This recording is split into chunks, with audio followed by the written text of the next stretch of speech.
दोस्तों आज हम बात करेंगे कान की सर्जरी से रिलेटेड कुछ मिथ्स या फिर कुछ मिसअंडरस्टैंडिंग्स या कुछ ऐसी जानकारी जो कि सच नहीं होती है बट हमारे दिमाग में बैठी हुई है। कान की सर्जरी का नाम सुनते ही अक्सर बहुत से लोग तुरंत घबरा जाते हैं, क्योंकि कई सारे लोग इसलिए सिर्फ कान की सर्जरी को डिले कर देते हैं क्योंकि उनके दिमाग में कुछ ऐसे गलत अंडरस्टैंडिंग्स हैं या कुछ ऐसी बातें बैठी हुई हैं जो कि असल में बिल्कुल उनका कोई बेस नहीं होता है, बेसलेस होती है, बिल्कुल मिथ्स होती है। आज मैं आपकी सारी कंफ्यूजन्स एकदम क्लियर करने वाला हूँ कान की सर्जरी से रिलेटेड जो भी होती है। सबसे पहला और सबसे कॉमन मिथ होता है कि क्या कान की सर्जरी के बाद सुनाई चली जाती है। सच ये है कि ज्यादातर सर्जरीज का जो मेन पर्पस होता है वो कान की जो सुनाई होती है उसको बचाना या और ज्यादा इंप्रूव करना, जैसे पर्दे का छेद या क्रॉनिक इन्फेक्शंस या हड्डियों में गलावट, तो इनको ऑपरेशन से सही समय पे ट्रीट करके सुनाई को बिल्कुल बचा लिया जाता है, नहीं तो ये एक परमानेंट डैमेज हो सकता है। दूसरा मिथ होता है कान की सर्जरी की बहुत ज्यादा रिस्की होती है। रियलिटी ये है कि आज के टाइम में माइक्रो ईयर सर्जरीज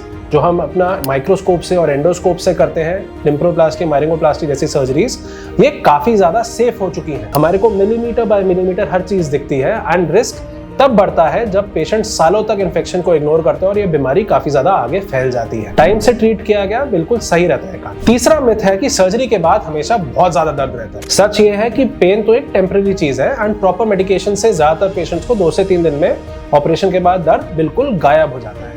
दर्द की गोली हम यूजुअली बंद ही कर दें 3 से 4 दिन से। चौथा मिथ है कि एक बार अगर कान की सर्जरी होए तो प्रॉब्लम ये दोबारा हो जाती है। अक्सर हमने मरीज देखे हैं कि उनके ऑपरेशन हुए होते हैं और कान के पर्दे में सुराख फिर भी रहता है। अक्सर ऐसा तभी होता है अगर सही तरीके से ऑपरेशन ना किया जाए या ऑपरेशन के बाद सही तरीके से कान का जो रखरखाव रखना होता है वो मरीज ना करे।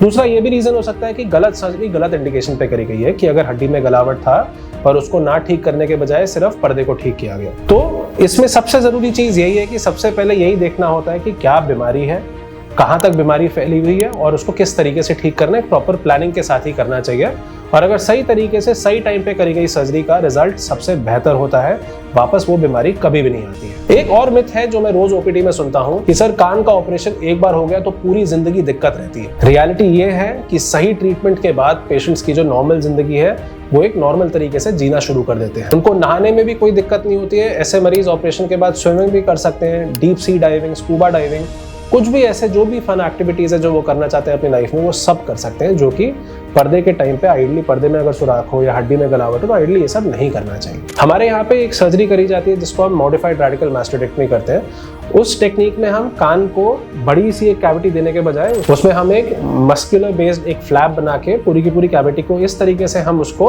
ऑब्लिटरेट कर देते हैं जिससे जो बड़े ऑपरेशन में भी कान नॉर्मल नहीं दिखे।